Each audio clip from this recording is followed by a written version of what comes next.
Welcome to the next episode of Your Places or Mine with me, John Goodall, the architecture editor of Country Life. And me, Clive Aslett. I'm a visiting professor at Cambridge.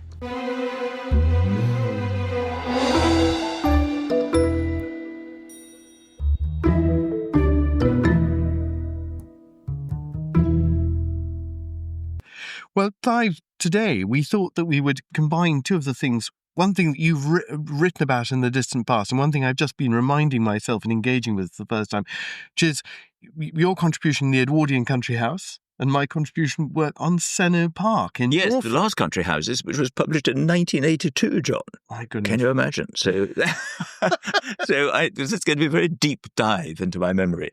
And Sennowe Park, for those of you who don't know it, is basically one of the most splendid Edwardian country houses in the country and magnificently preserved internally, created in the very first decade of the 20th century by a colourful character called Thomas Cook. Yes, I was absolutely thrilled to visit it when I went in about 1980 or so, because there aren't so many of these houses still extant. It's a great big Edwardian country house, and it's all there. And this moment in time, in private, in the original being family. cared for still in the family. Splendidly. And it is this moment where English patrons are building country houses bigger and more magnificently with more technological gadgets than people anywhere else in the world, pretty much, isn't it? Yes, I think that's absolutely right. And this is, the adjective I think to use of this house is ebullient.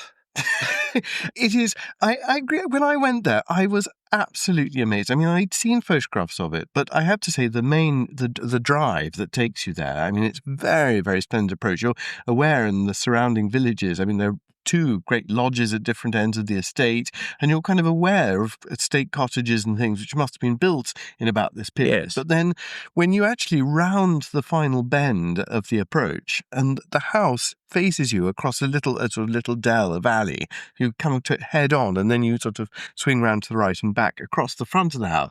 It's amazing, the impact of it, with very strikingly a water tower in the form of an Italian campanile rising up behind it. It's absolutely breathtaking. It's absolutely bravura, and it seems rather sort of Central European in flavour. It's like seeing a great big slice of sachatorta or something like that. With extra cream. With extra cream. And you're very pleased to see it, a little bit surprised, but because it's in East Anglia.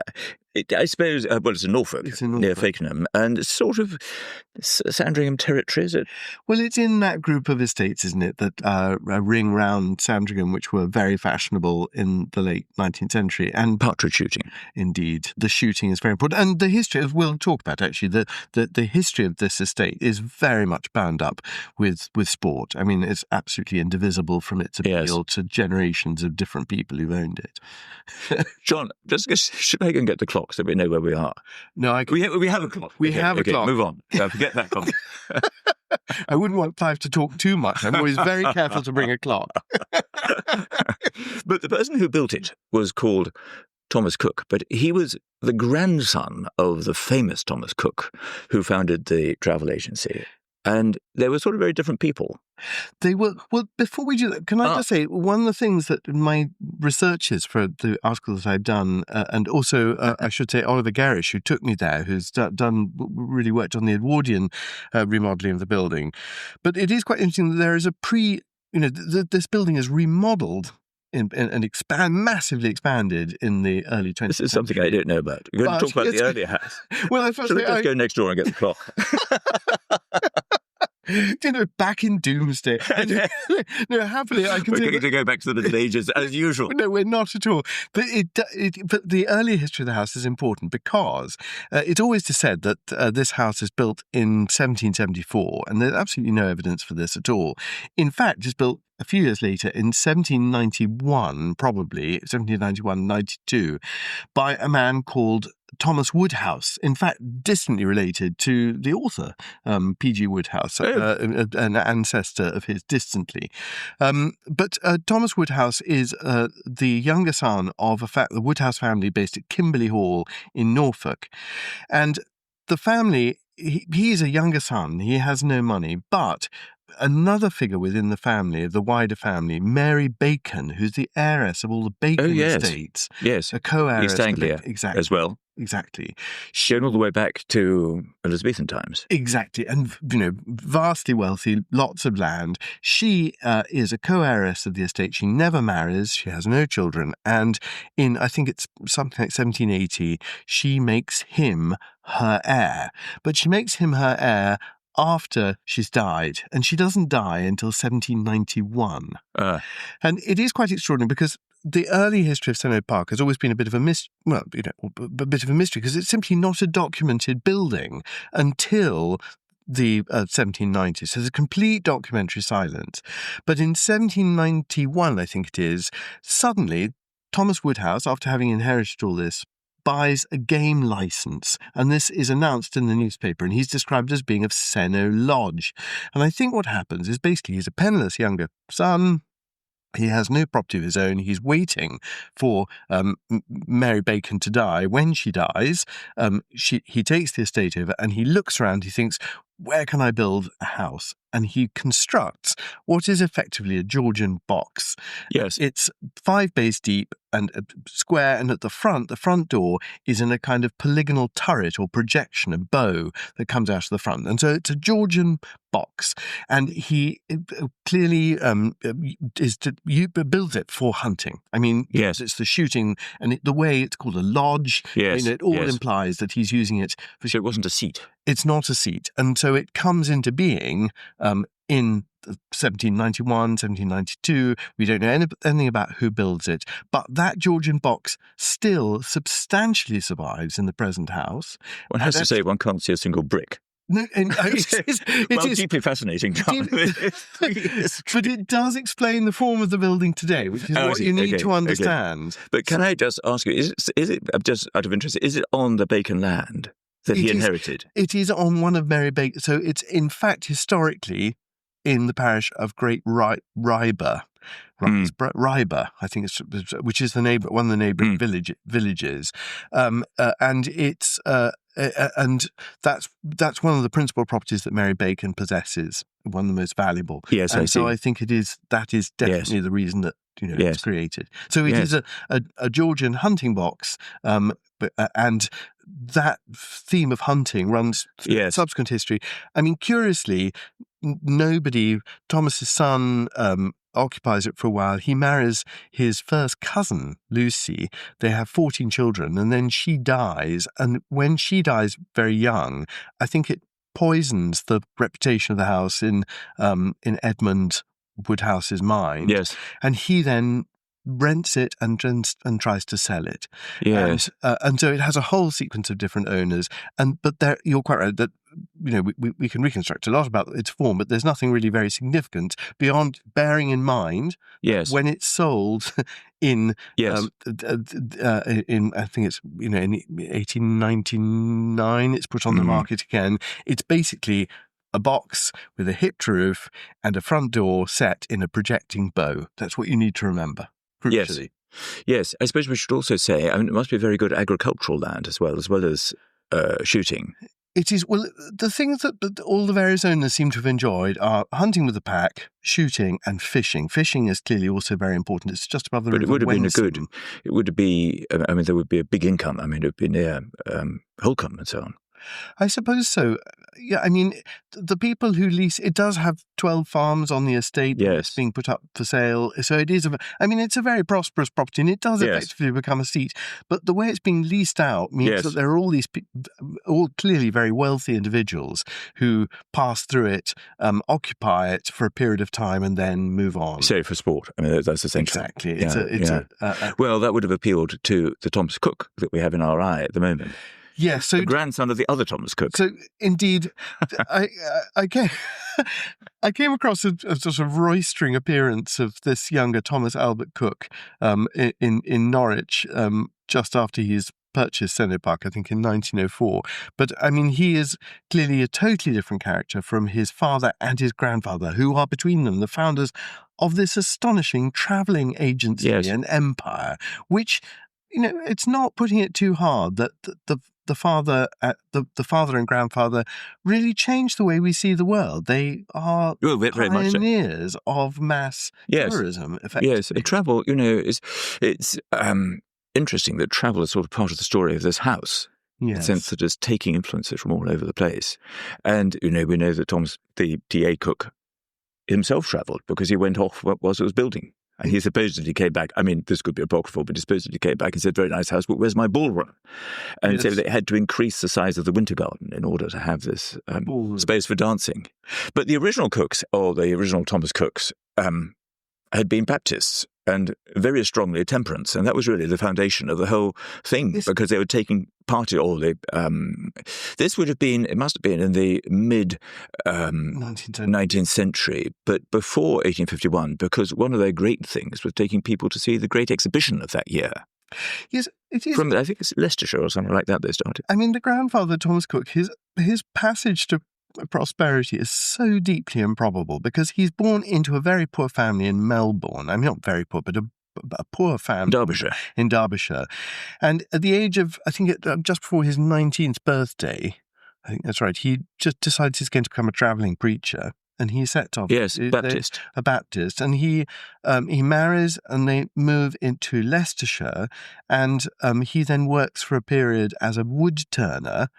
And he and his wife take the pledge because the Temperance movement is sort of game. It wasn't crucial. It wasn't his employer as a wood turner, a drunk. Well, his initial... I didn't know that. I didn't know that. Possibly. And that inspired his interest in temperance. And so his first trip is to organise a temperance visit of about 500 people, maybe more, maybe a little bit less. Thank God I wasn't on it. By railway from Leicester to, I can't remember. So taking advantage of all the new technologies and things. Taking advantage of rail travel. And this, he, in his own memory, this is the moment where he becomes a travel agent for the first time. So it's through the Temperance movement. As you say, then the Great Exhibition, huge numbers of people want to travel to London to see the Great Exhibition in London. And his empire grows and grows, and it's strongly underpinned, I think, by a view that travel will improve people, that it will improve relations between different people if they see the world, and it expands with the railway network through Britain. It then expands onto the continent, goes to America, and then it takes in the Holy Land. And I think it's in 1872-3 that he fulfills his lifetime ambition, doing the first world tour. Good heavens! That's amazing. It is sort of extraordinary, but it's very... So these weren't all temperance people by this stage? No, it's broadened. Yes. His son, who is also a teetotaler and a Baptist, is clearly a much... They go into partnership together, but they clearly don't get on at all well as business partners. Yes. And his son, the father sees it in very idealistic terms, I think, and the son tries to put it on its feet as a business. And I think while his father had run the business, it had definitely washed its face, but he wasn't vastly wealthy. But the son turns it into an amazingly lucrative commercial success. And he thinks, you keep religion and travel and business separate. And that really pays back. Enormously. And particularly importantly, they're involved in Egypt, and they monopolize travel down the Nile. And they create banking systems to allow travellers to cash travellers' cheques. I mean, it's a really complex thing. And indeed, the three sons are of whom Thomas Albert Cook is one. All of them, curiously, describe themselves as bankers in official documents and things, rather than higher status travel agents. Yes. Which is what I think the father coins the term travel agent. Actually, yes, that's interesting. I mean, you wouldn't have thought there was anything terribly emphatic about being a travel agent. No, but does this smack of trade to the Victorians? Because of course.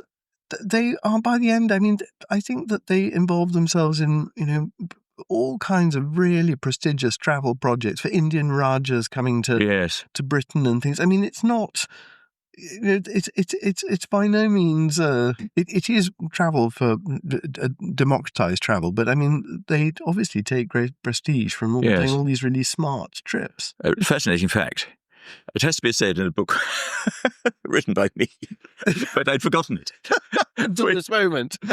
Until this moment, because I haven't had a cause to use it over the last 40 years. But the travellers' cheques were a terrific wheeze for them, because people had to buy the cheques and then they used them as they were travelling around wherever it was that they were going. But Thomas Cook was sitting on the money, and so it could get interest on that money. So I think that's, as you say, they were bankers, but that was a wonderful thing. They had all this money up front, and people didn't draw on it, possibly until several months later. So it was accumulating all that interest. Gosh, anyway. It is clearly vastly successful, isn't it, as a business interest? And the father and grandfather die both in the 1890s. I think the founder, Thomas Cook, he dies in 1892, and his son is John, isn't it? He dies, I think, in 1897, clearly of overwork, I think. And everything devolves. I wonder whether there's anything to do with the Jubilee. But crowds must have been coming to see the Jubilee. But anyway, never mind. Yes. Well, anyway, John's three sons, then take on the business, and the youngest of those sons is Thomas Albert Cook. And whereas I didn't get the impression that Thomas Albert Cook did anything. But I mean, no, are you saying that he was a very industrious, effective banker? His two brothers.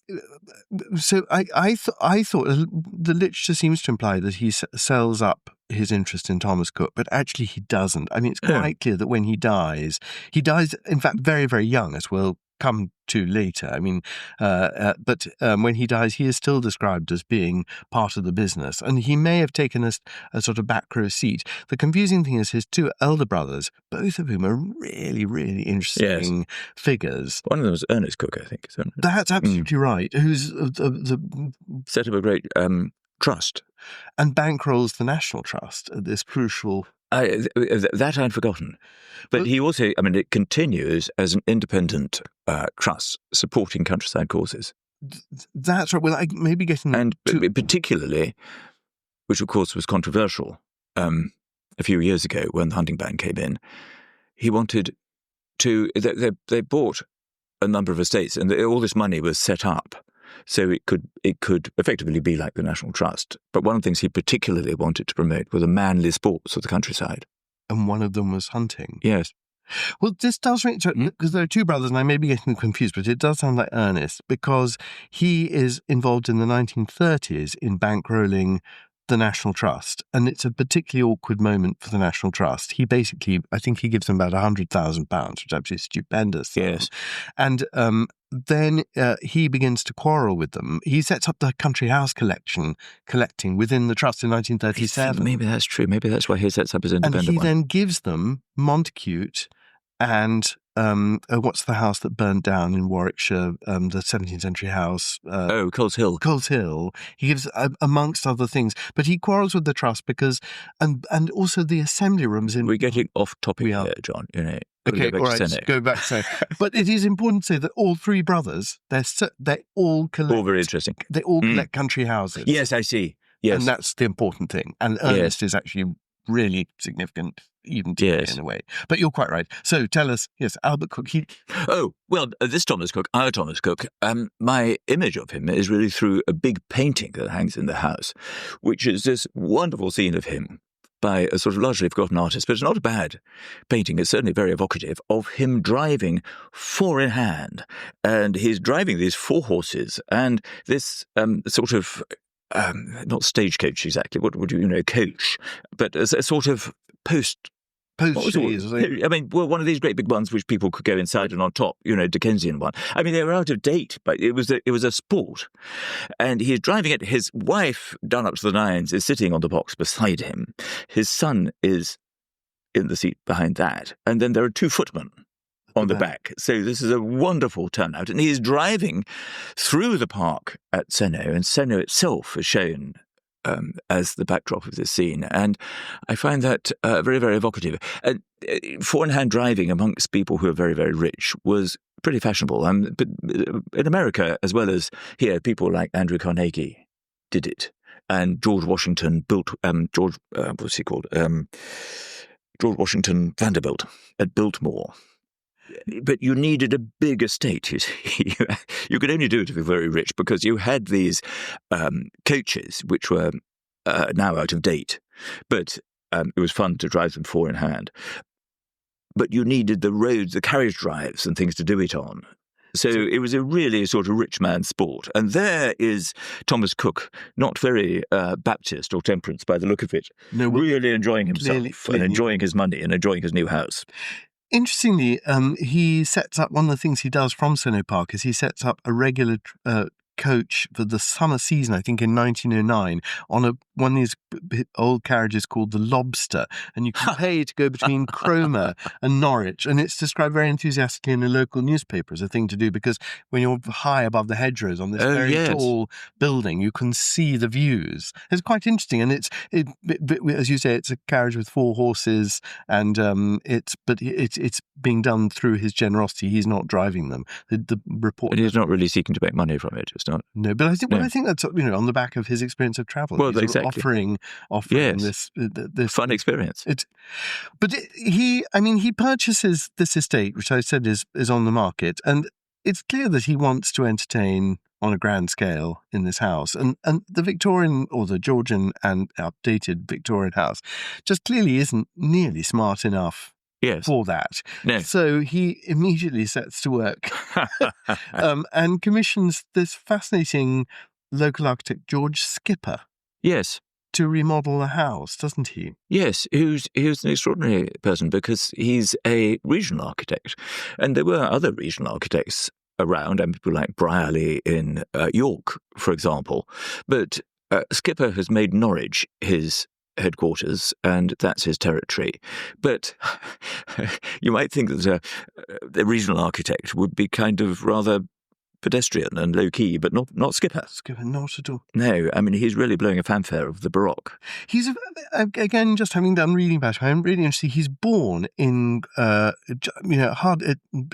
East Dereham, I think, which is about hardly 10 miles from Sennowe Park. And he wants to be an artist, and his father, who's a builder, is absolutely set against this, but he goes to the Norwich School of Art briefly, but his father sort of twists his arm and makes him become an architect, because he says he'll never make any money as an artist. Yes. And I think the artistic interest is quite important in understanding the bravura of what he produces. Yes, that's very true.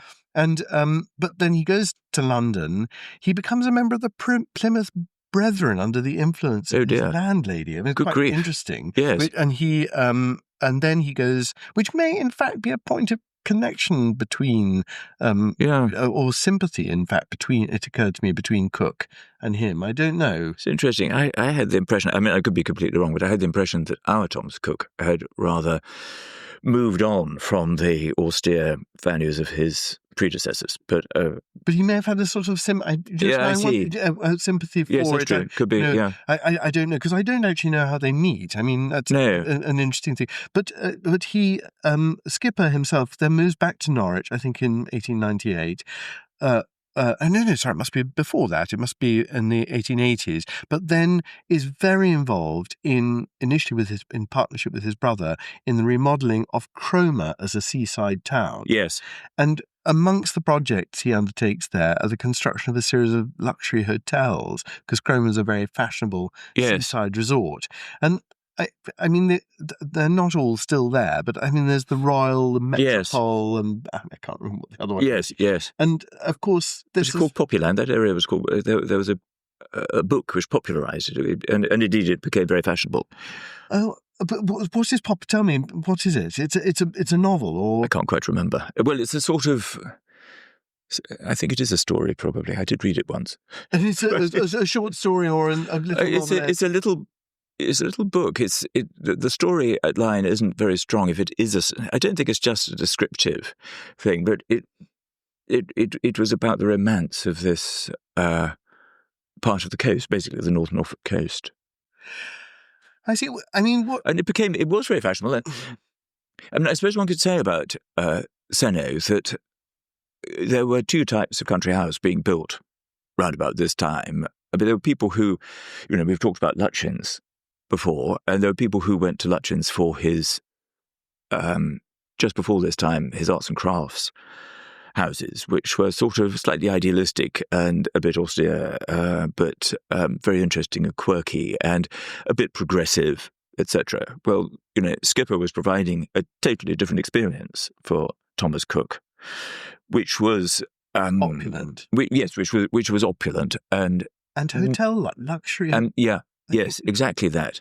But interestingly, there was a connect, because this was just the moment that Lutyens was segueing from arts and crafts into his Renaissance style, or Renaissance with a W, because he loved Christopher Wren. And I think Skipper, it's not very evident in Sennowe, I don't think, but he was, except not on the outside, but he was also looking at Wren. I mean, he was going, this classical vogue was kind of uniting these two otherwise very different people. So what strikes me about Skipper's other work, is it's so eclectic. In the 1890s, he's building things at one extreme that are influenced by Mesopotamian ideas, and at the other extreme, things that are Art Deco.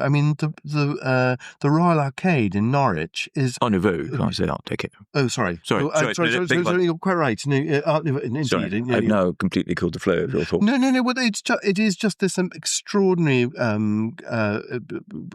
shopping arcade. Yes. And it looks sort of slightly Parisian. With faience, there's tiles on the front, and it's such eclectic architecture. It's as though everything is open to him. He's interested in everything, and he works in totally different styles. His own office is slightly more sort of Tudor Gothic.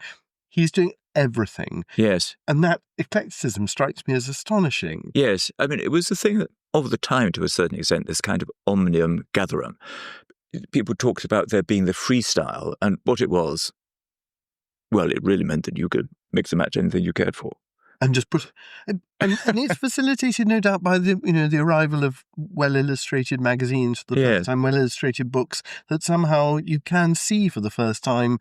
You can look across the whole piece of architectural history and copy details from it in a way that's not really been possible before. No, and I wonder whether, without wishing to make a connection that doesn't really exist, there was, but I wonder whether, there was travel.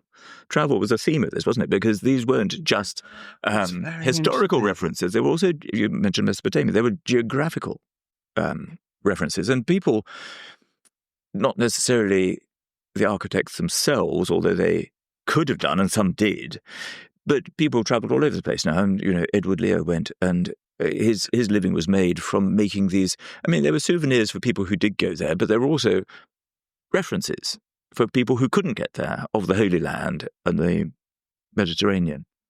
It's really interesting. I was trying, that's a very plausible kind of explanation of this, because I was trying to think, what is it that it seems chaotically eclectic?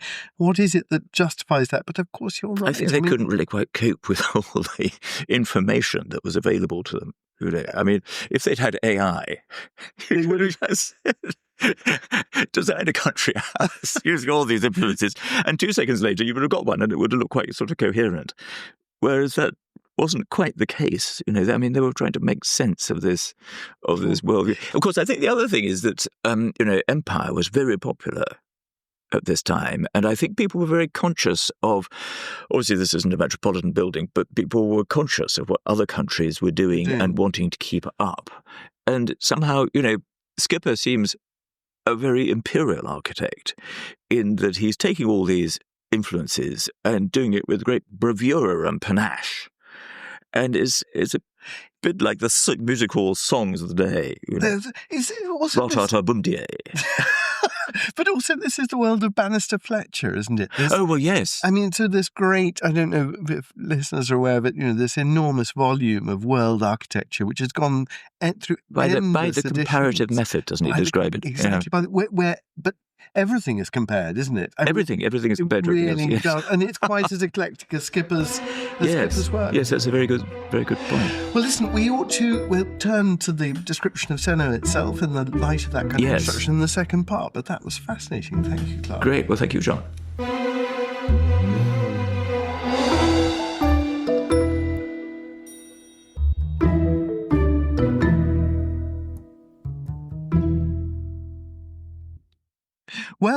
welcome back.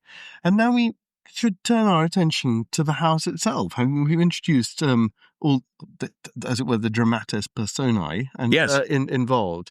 And I mean, we've spoken about how impressive it is to arrive at Sennowe, and that in itself actually is part of the work that Skipper does. I mean, there's a park there before, but Yes. he completely reformulates the approach. The main drive, I think the Norwich drive, he lays it out with rides for this, Yes. riding with carriages. And he also digs, very amusingly, he digs a lake that you see with a boathouse, and the lake is for duck shooting, and there's a searchlight set up on. Oh, yes. In the, I mean, an extraordinary story. They on the water tower, that like a campanile behind the house, they erect a searchlight on it so you can shoot the duck. And I mean, my understanding is, I've never shot duck myself, but obviously they come to roost late at night in the evening. Yes. And so you, by having the searchlight, you can presumably see them as they fly in more clearly, and we can find the birds. It's done very early in the morning. I'm not really quite sure. Or possibly, is it done at dusk as well? I think it's done at dusk when they're coming in to roost. I may be wrong, but I did it once. Well, I didn't shoot anything, but I went with people. It was very early in the morning, I seem to remember. Oh, well, you weren't allowed to talk. It was very That must be testing. very hard for you. Very testing indeed. Absolutely impossible for me. An early start, so no talking. But then they have to cease using the searchlight because there's concern, isn't there? The Coast Guard are worried that people will mistake the thing for a lighthouse. It's very And funny. I mean, it's completely improbable, isn't it, in a way? No, it's fantastic. It just shows the scale and the kind of madness of the whole thing. Of the whole thing, which is fantastic. But I mean, of course, now it's very, very good for wildlife. It was good for ducks, but it was also good for everything else.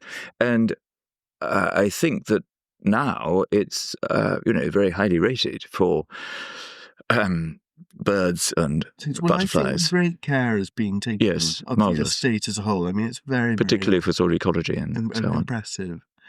But I mean, for the Edwardians, I mean, Thomas Cook going and looking at this building, it's far too small. It doesn't have the facilities for carriages. He's clearly a keen driver as well. The new the cars. It doesn't have any of those facilities. And of course, this is a period before there are generally available electricity supplies, water supplies, so everything. It would have been tremendously up to date. Everything has to be supplied and built on site. And they take the Georgian box that I described before, and it's a Georgian box by 1900, Georgian box with, if you imagine, a billiard room stuck on one side of it, and they basically, Skipper basically builds a bow on the size of the billiard room, and then sort of more or less duplicates the form of the Georgian box on the other side of this projecting bow, and then he refaces the whole building. The new building is in red brick with Clipsham stones or golden stone detailing. But the older house is in much lighter brick, so they cover it with what are called mathematical tiles. These are basically tiles that look like bricks in red, so that the whole thing assumes a uniform appearance. But what's quite peculiar is if you compare photographs of the building, one side of the building, the garden frontage of the building, with pre the Edwardian alterations and post the Edwardian alterations, you can see they're exactly the same structure, but with this covering of brick. And there are then various alterations made. The structure is encircled with a veranda, whereas before there'd been ironwork trellises. There's a huge carriage porch, a porte cochere built out in front. And that big bow that dominates the frontage. I mean, you suggested, I think, a long time ago, and completely compellingly, that it's actually modelled on Blenheim. The way the whole thing is laid out. And then beside that is the stable court, which still horses kept in it. It's rather wonderful. And then beyond that, the garage with all these things, such as the washing pit and other things. But the technology in the house is fascinating too, isn't it? I mean, there's the first telephone in Fakenham, I believe, and was there a telephone which went outside the estate for telephoning people outside? I wonder how that worked. Because telephones were often used internally because they were an efficient way to summon servants. Because otherwise you had a bell and the servant had to run up from wherever he or she was and appear and take take your order and then go off and do it. Whereas if you telephoned down or telephoned across to the kitchen, all the services are in a wing, aren't they? They're not underneath. They're on. Yes, right, which was part of the course at the time. But so it could have been an internal telephone. Because if you had a telephone going to Fakenham, who on earth would you have called? Who else was there to speak to? To have somebody else with a telephone. But there is also... You might have called the Prince of Wales, maybe. Yes, Or, Edward VII of Sandringham, but he's the only person you could call. There is also... There's a central vacuum cleaning system, isn't there? And the original heads. So there's a shed building out in the service court, and it has this engine and all these vacuum cleaner heads, and so you could screw them into little sockets in the skirting boards in the main rooms and vacuum everything up. The central heating, and the water from the water supply from the water tower, drying rooms. Laundry rooms with all the latest machinery, and I mean, it really is an astonishing technological. Well, I mean, you said earlier it's like a hotel, and that's exactly right, isn't it? I mean, these buildings were run to be like hotels, essentially, for hordes of guests who came and had to be looked after to a very high standard. I mean, I'm sure he had a very good cook and everything, and that's so they were very similar to hotels. One of the things that... But with all this smart technology, which, I mean, sometimes I wonder whether it was just another thing a bit like a motor car to show off, because you had it. I mean, these were supposed to be labour-saving devices. They became labour-saving when people really had to save labour and there weren't so many servants after the First World War. But for somebody like Cook, who, frankly, I mean, it must have been cheaper just to have gone out and employed local girls. I mean, lots of servants did come from Norfolk, curious enough, because there wasn't anything for them to do much locally. And so they came down to London often. But, of course, for Cook, with his estate in Norfolk, I mean, there would have been a supply of labour. And, the peak servant had kind of already been, in relation as a proportion of the population. But a rich man like Cook could still find plenty of people to employ. He just would have paid them a bit more. And it surely would have been cheaper than having one of these vacuum cleaners, which had a central motor and all these hoses that you had to plug into the skirting board. Well, I mean, another sort of symbol of the luxury of the place is that the water tower, as we said already, is in the form of an Italian campanile. But, I mean, also fascinatingly, it has a ring of bells at the top and a belvedere. So you climb up.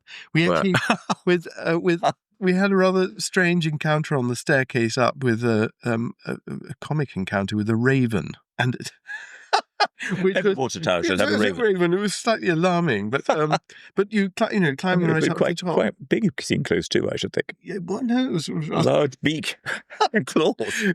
But then from the top, this amazing view over between the bells. I mean, and it's laid out as I'd forgotten about the bells. And, railings, and you can... Good grief, what do they do with the bells? Well, it was a ring of bells. It's a ring of bells, and I think it's for the chiming clock. And I see. So it had a sort of clarion type of thing. It's extraordinary. And of course, it's very flat there, and, lots of other houses had to have water towers, didn't they? That's all these Edwardian houses like Elvedon for Guinness. That they're all... Well, I mean, it is a period before there are general... Or for the Earl of Iver, he was. Sorry, the Earl of Iver, who was a Guinness. Yes, that's right. And the... which is another stonking house, which has in the centre of it... In fact, a very similar thing happened. There was a house that had been, I think, probably originally Georgian, and then it was... I think it was probably originally Georgian. Anyway, it was altered for Maharaja Dulip Singh, who had been dispossessed. His father had been killed, I think, in one of the Punjab wars. Is that right? I don't... Anyway, Dulip Singh was then kind of adopted by Queen Victoria, but he always felt a bit of a fish out of water. But he had this house provided for him, which was decorated in an Indian style with lots of sort of mirror glass and things.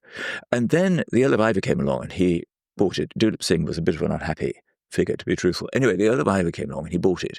And he doubled the house. It's just like Sennowe. But the centrepiece of it was this astounding Indian hall, which is all marble. as in the Taj Mahal, and all carved with Indian detail, which was very correct because they got, I think it was called Caspar Purdon Clark, who was, I think, the head of the V&A, or what became the V&A, to advise on it all. And so it was all very authentic, but you can imagine having this enormous, it's huge, and solid marble. It would have been like walking into a fridge. But it was all very comfortable. I was there. As a matter of fact, I was there. It was being sold up by Christie's. I had a lovely commission, which was to write a history of this for the catalogue. So one, in those days you might have 6 volumes of a catalogue, and the first volume was by me. It was wonderful. I was very young at the time, so I was very excited. So anyway, I had to go there. I think it was in February or something, and it was so cold, and everyone was cataloguing away. And I was sitting there with a sort of, 3-bar heater right next to my chair, wearing an overcoat and muffler as I was going through all these archives, but surrounded by this very, very comfortable furniture. They had, like 2 fireplaces. I don't think, it must always have been absolutely freezing. I'd just like to remind you that you accused me of digressing earlier. Well, this is this is a personal digression. It's such a similar in spirit. Elvedon is such a similar, and also it's in can't quite remember. It's on the border. It's in sort of the Thetford, near there. Suffolk. Well, anyway, it's all shooting. There's another. It's exactly part of this world. Well, that is fascinating. It is exactly. It does sound very, very similar. And I suppose Sandringham itself, that was enlarged, wasn't it? That was Edward VII when he was Prince of Wales. And I'm not sure that, in fact, Skipper doesn't do a bit of work at Sandringham. I think he may install a lift or something. He does nothing significant there. But it is interesting that I think I'm right in saying that he's also involved at some level at Sandringham. And it is an interesting question, how on earth Skipper and, how on earth Skipper gets the commission. But you do imagine that the combination of the hotel work, the travel, being locally involved, and possibly being someone who's involved in other country houses. I think of him more really as a civic architect. Yes, he did a lot in Norwich, didn't he? That's the Norwich Union building, I think, is one of his triumphs. Which again, they buy a shipment, don't they, of marble that was going to go to Westminster Cathedral, and he persuades them to put it on the walls of the entrance hall. It's quite an interesting. I went to, this is a digression, complete digression, but I went to Middleton Park, which was Lutyens' last country house. Absolutely amazing. I'd never, yes, near Bicester. Yeah. Fantastic, very, very interesting building, which I was sorry that I'd never been there before, but I've caught up now. But there had been a previous house which Lutyens had taken down, and all the stone was very carefully stored and sorted, and then said, "No, you can't have that. Let's get some new limestone." And so all these, I don't know what happened to them, but all the stone from the previous house, which had been so carefully preserved to be reused. He said, "No, it's no good. Let's have." Just do something. Yes, he did. The Earl of Jersey, for whom it was done, did remark that Lutyens was an extraordinarily expensive architect, which he was. But that house. I know you are wanting to hear about this, John. I can't deprive you. Hurry up. Was finished. I've got a clock here. It was finished in 1938. So they never lived in it. Lord Jersey and his extraordinary Hollywood wife. Oh, it became a hospital in the Second World War, and then it became a recuperation place for dashing Polish airmen. And indeed, she dashed off with one. So he sold it. He built it. He never lived in it. And it was sold in 1946. Sorry, I couldn't resist sharing. Inserting that detail. Back to Sennowe. Yes. The interiors. We've said a little bit about the exterior detail in the house, that it is Renaissance in form with a W, isn't it? It's very eclectic, but it is predominantly. Yes. It turns but not so in outside. Yes. Do you think it is? Is it? Well, outside, the Blenheim reference, I'd actually slightly forgotten, but it always, the sort of bravura reminds me of Central Europe. But of course, I think he was drawing on he was just somehow putting it all together. And the exterior is, the interior does echo some of the themes you've had. I mean, the interiors we'll talk about is Yes. itself very eclectic. Yes, but I mean, that is specifically Renaissance. At least when you get into that interval, I have to tell you that, and this sort of rather went down in legend because it was whenever I saw the old owners, I think the parents of the present owners, I was reminded of it because I went with the Country Life photographer. I mean, this was a million years ago when nearly all the photographs were taken in black and white. And I was so pleased to be going to this house, it was a great discovery and totally thrilling. And I adored it. And Alex Starkey, who was the photographer, went in and the first thing he said to the lady of the house was, "I came into your house and my heart sank." Because what he meant was it was so dark. But So she was expecting, bit of enthusiasm. Conventional compliments. And in fact, he was purely looking at this sort of low levels of light, because you then had to take an exposure of about 20 minutes in those ancient of days. You could do it all in your iPhone now. Yes. I mean, it is a really opulent house to go into, isn't it? It's marvellous. It's an outer hall, and there's a drawing room. I seem to remember opening off it, which is hung in yellow silk. And I mean, do you like many Edwardian interiors of this period? Every room is a different style. Yes, that's what they like doing, really, in these sort of, in a sense, more conventional houses. That you go from one... Yes, I mean, not the arts and crafts ones, not the Bailey Scotts or the Lutyens or anything, but in the kind of more conventional wisdom with, say, one of these top London decorators. I don't know who decorated Sennowe, but Lenigan and Morant was a famous one. They did this other house, Overton, that I mentioned.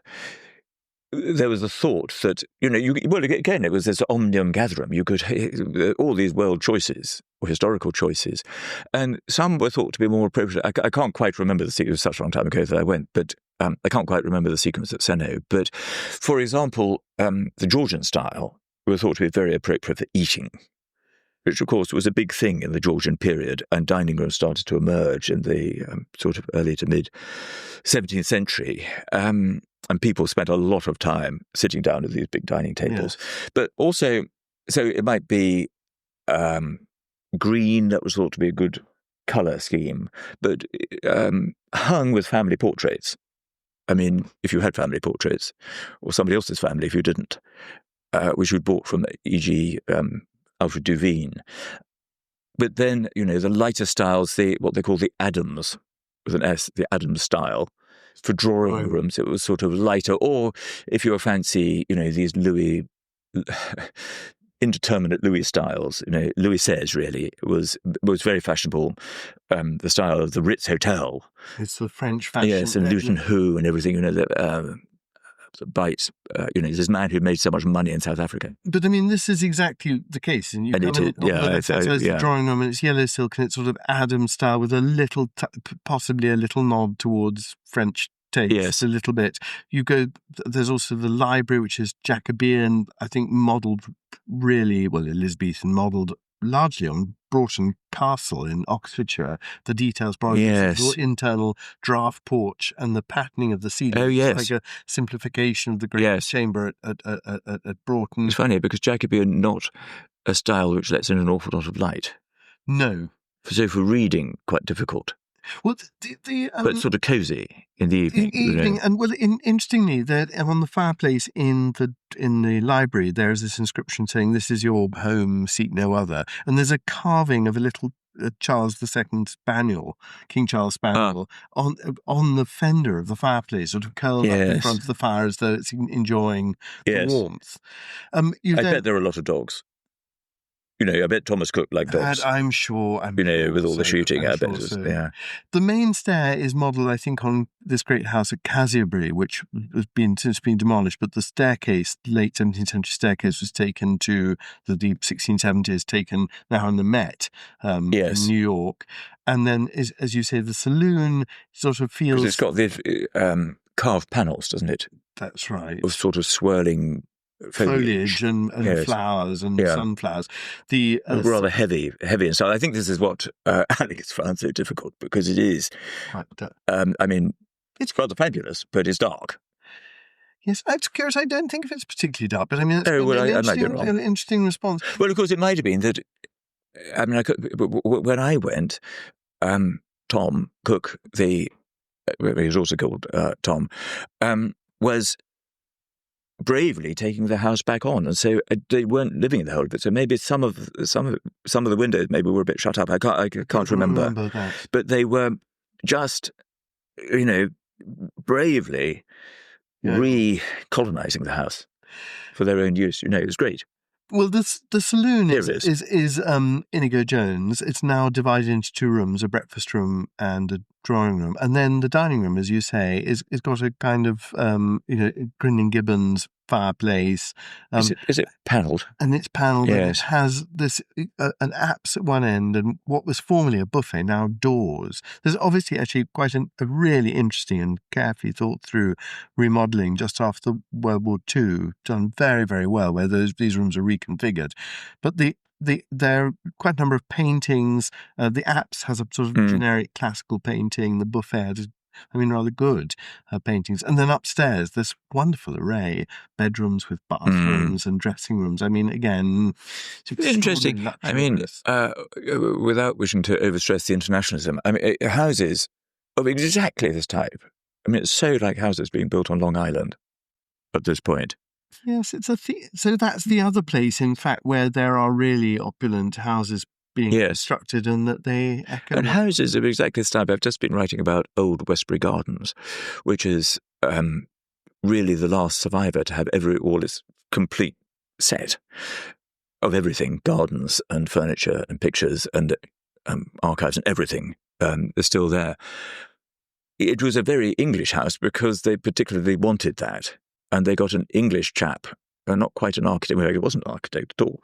He was called George Crawley. Oh, and you were to mastermind it. But it's in every respect like Sennowe. I mean, it is not quite so kind of flamboyant. That wasn't what they wanted.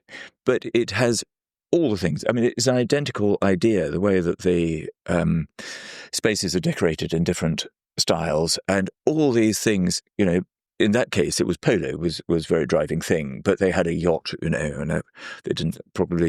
weren't actually on the water, but they could go down to the club and they had this yacht with a full-time captain and everything. So, built very like Sennowe for enjoyment and not so much entertaining. Or if they did entertain, they entertained other family members, cousins and things. I don't know who were our Thomas Cook's friends. Well, this is what I don't really understand. And you said he died. I'd forgotten. He died rather young. I think he dies in 1914, just before. So there's a quite interesting rider to this. In the 1911 census, he's actually living. He continues to divide his time between London and Norfolk, and he describes himself as a banker, as I said. And his property is in North London, a very comfortable, villa property, and he's living there on the day of the census with his wife. Their son is away at school, and they have 3 servants, a butler and a nurse. Well, I mean, it's quite a modest household, in fact, in some ways. And the nurse is an oddity, and I do wonder whether he's suffering some long-term illness, because he is dead. Was that 1911, did you say? That's 1911. Yes. So he's dead 3 years later. So in fact, he has practically so the house, also the dates of the house is clearly complete by 1910, and it's published in The Builder, which gives all the details of the different people involved in constructing it. I think early in 1911, or in 1911 at some point. But it seems to be basically complete by 1910. It's not quite clear. The dates for its starting are variously given as 1904 and 1906. So it's been created, in the late part of that first decade of the 20th century. But indeed, his son at the time is a minor. I think he's about 12. Yes, he dies. So it's rather odd. He invests all this time in it, but then actually he never really kind of enjoyed it for very long. So it's in some ways. I suppose he didn't know, to be fair. No, indeed. Well, none of us do. No.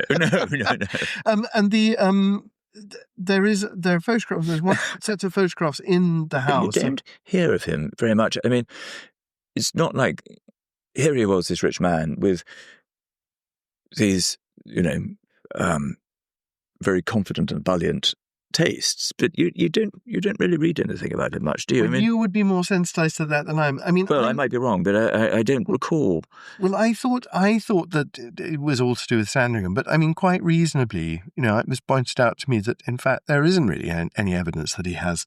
He's certainly not doesn't come across as a social climber particularly. No, I imagine that he comes there because he wants the shooting and he wants the riding, but the alterations he makes to the house suggest that he's preparing for really, really grand parties. Yes. But between 1910 or 1911 and 1914, there really can't have been very many. No. I think.